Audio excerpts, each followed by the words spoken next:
அருட்பெருஞ்சோதி அருளரசு 95 காணொளி அன்பர்களுக்கு வணக்கம். இந்த காணொளியில் நவகிரகங்களில் சுக்கிரன் என்னும் கிரகத்தை பற்றி தெரிந்து கொள்வோம். ஜோதிடத்தில் ரிஷபம் மற்றும் துலாம் ராசிகளுக்கு அதிபதியான சுக்கிரன் கலத்திரக்காரகன் எனவும் அழைக்கப்படுகிறார். பிருகு காவ்யா தம்பதிகளுக்கு மகனாக பிறந்த சுக்கிரன் தேவகுரு பிரகஸ்பதியின் உடன் பிறந்தவர் ஆவார். அசுரகுலத்துக்கு குருவான இவர் சிவபெருமானை நோக்கி கடுந்தவம் புரிந்து மிருத சஞ்சீவினி என்னும் மந்திரத்தை கற்றுக்கொண்டார்.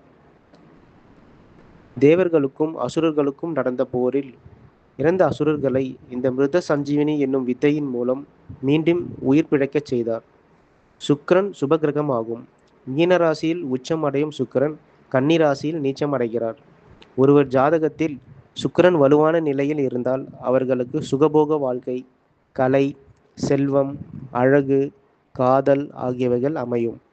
இவர்களுக்கு மிகவும் சுவையான உணவு உண்ண வேண்டும் என்ற ஆர்வம் எப்பொழுதும் அதிகமாக இருக்கும்.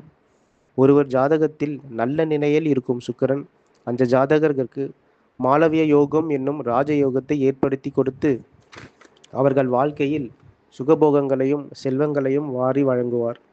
சுக்கிரனின் அதிதேவதை மகாலட்சுமி ஆவார்.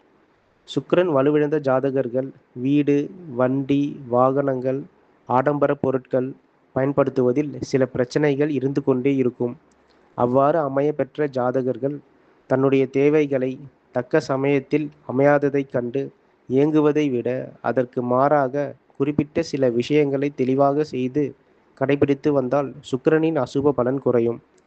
தினமும் இருவேளை குளித்தல், கை கால்களில் உள்ள நகங்களை வெட்டி சுத்தமாக வைத்து கொள்ளுதல், தலைக்கு வாசனை நிறைந்த எண்ணெய்களை பயன்படுத்துதல், நேர்த்தியான ஆடைகளை அணிதல், நெற்றியில் உயர் ரக சந்தனங்களை வைத்துக் கொள்ளுதல், கண்ணுக்கு ஆடம்பர கண்ணாடி அணிதல், இறை வழிபாட்டு பரிகாரங்கள்.